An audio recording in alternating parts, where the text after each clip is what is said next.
好来，乡亲啊，咱继续来看台湾版的柬埔寨这个案件，主嫌合作拿刀闹出着3条的人命，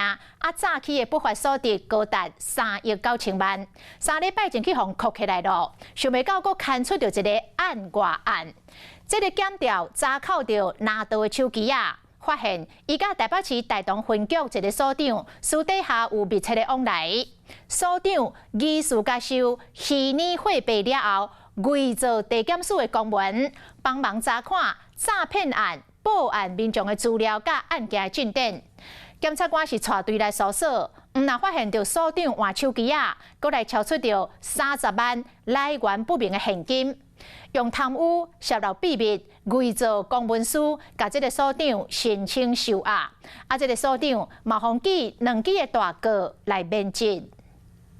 知道你是卖个资给诈骗集团吗？ 穿乌衫、挂喙暗，互移送到树林地检署。伊当时大同分局宁夏所产业的所长，去检方怀疑伊来神通外鬼。手背后面，手背后面。台湾版的柬埔寨案，外号叫拿刀窃盗主嫌，进前去警察抓起来，想袂到看伊手机啊，发现大同分局宁夏所产业的所长，甲有真侪对话记录，敢有偷偷泄露秘密互伊。不过叶姓所长供称，蓝道是辖区餐厅厨师2个人才会因此认识，受朋友请托提供个资，并不知道对方是诈骗集团。不过检警调查出主嫌转虚拟货币到人头口做，要求所长到调查诈骗案报案的个人资料含进度。产业的所长搁伫咧4月7日伪造地检署公文问诈骗案的状况，涉嫌伪造公文书含泄露秘密罪。由我们局长亲自召开考纪会，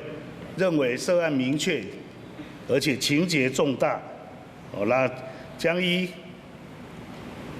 公务人员考绩法以及警察人员人事条例，合予一次记2大过免职。过去解说案情是不假专业，产业的所长警大69期毕业，捌做过刑事局2线3次的警官，所以因为感情纠纷含投入信用卡，互记过处罚，降到2线2星。但年外前才调动来到北市警察局，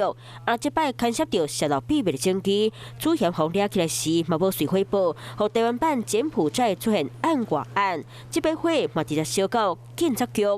有事没事赶紧转开华视，还没有订阅华视的 YouTube 频道吗？赶紧按赞、订阅、开启小铃铛，我们华视 YouTube 见。